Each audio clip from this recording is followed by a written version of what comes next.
Hi, this is Pibblepusher. I have some leftover foam and some 1/4 inch dowels, so it's time to make some medieval palisades.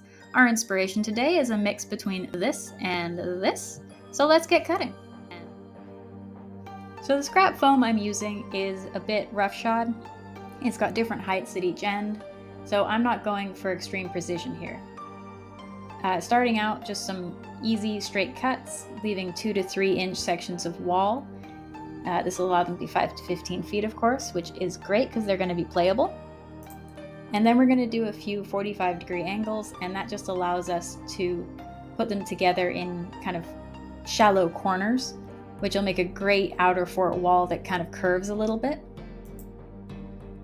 These particular pieces are actually for an orc encampment, a bit of a roughshod orc one, so they're not going to be pretty and they're not going to be engineered, and that is by design and fully intentional. I'm very lucky to have a proxon to help me with my cutting and to get nice straight lines, but if you don't and you're doing this by hand with an X-Acto knife or utility knife, be sure to use a very sharp blade and make lots of shallow cuts rather than trying to force the blade through all in one go. It just makes a much smoother result. The foam won't tear as much. If you can afford it, I do highly recommend the proxons. They're well worth the money. Next, we want to cut the logs that'll be the wall of our palisade. I'm going for 2 to 3 inch pieces. I don't want this wall to be huge. They're low level, so it's got to be scalable. I found secateurs is the easiest way to cut through the 1/4 inch dowels. Since I was going for a rough look, I went with varying sizes for the logs so that I could stagger them and have places where the orcs can take cover or shoot through as needed, also places where there's easier and harder climb checks to overtake the wall. Take some time to play around with your shapes. Make sure that you like how they stack together and that you get the shape or the curve that you're looking for. Once your orientation's decided on, mark it so that you glue and texture the right pieces. That'll save you time in the long run. Then get a ballpoint pen and mark in bricks or whatever texture you want. The deeper you dig with your pen, the better your end result. Don't feel like you have to cover every inch. It can actually look really good to leave a little bit of blank space.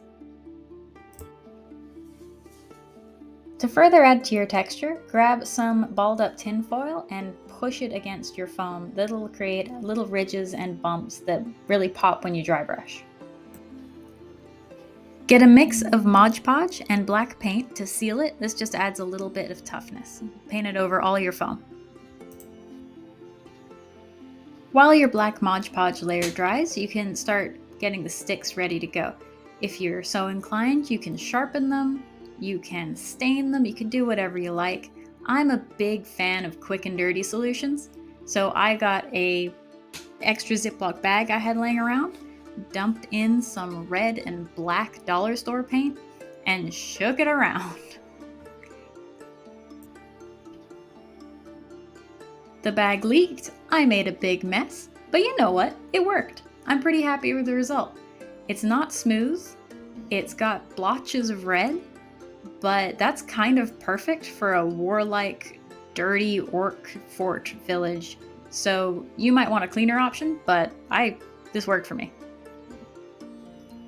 Once your Mod Podge is dry, you can start with a base layer. I just went with a gray. Honestly, I would have gone with a darker gray if I were doing this again, but I kind of just went with a neutral stone gray and it turned out fine.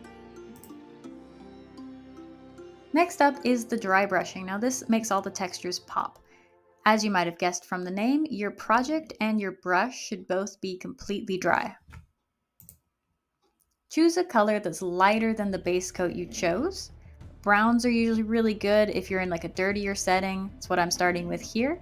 And you want to wipe as much of it as you can off of your brush and then just really lightly brush it over your project. You're just trying to highlight any pieces that stick up a little. If you're not sure if you have too much paint on your brush, always go with less. You can add more, but it's harder to take it away. Repeat this process with a few different colors. I almost always hit with white. For stonework, just a lighter gray, a brown, and a white almost always look fabulous.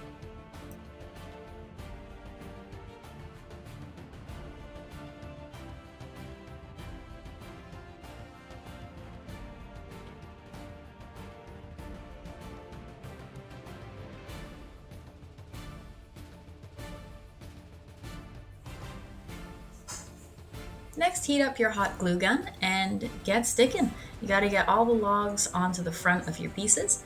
For the diagonal pieces, make sure not to fall to the temptation of putting the logs along the diagonal piece. You want to leave those clear, so it should only ever be one side that has the logs on it. Be sure to vary the heights so that again you have places your orcs can look over, or whoever it is can look over or hide behind. Use a flat surface to align the bottom to make sure they're straight. And try not to go too close or like over the edge at all on the sides of your log structure, so that when you put them together, it doesn't push up and push each other apart. So you can leave your terrain like this. It's plain but serviceable, it'll work. If you want a little bit more detail though, get your hands on some fake grasses, fake plants, whatever you have at hand, or make some. There's lots of tutorials around. I have one on my TikTok channel, which is also at pibblepusher. And then just use a tacky glue, a white glue, a glue gun, whatever you got, to attach them as best you can to the back and front side of your wall. Avoid the connection points because you don't want to have anything that separates the wall or holds them so that there's a gap.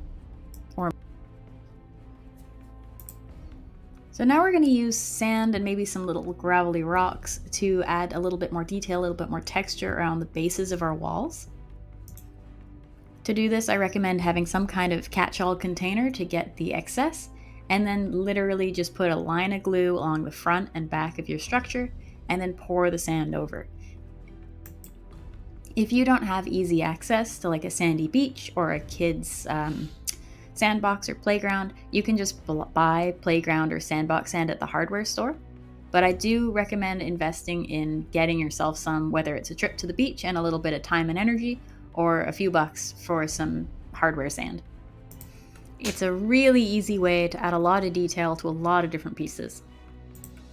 And you can do it before or after you paint, so you can have it blend in well with your terrain, or in this case, I wanted a bit of contrast.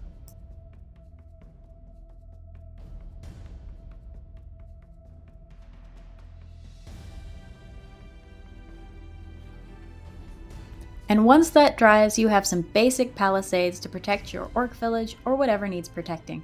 If you enjoyed this video, but you prefer written instructions, you can check out my blog, pibblepusher.ca, linked below.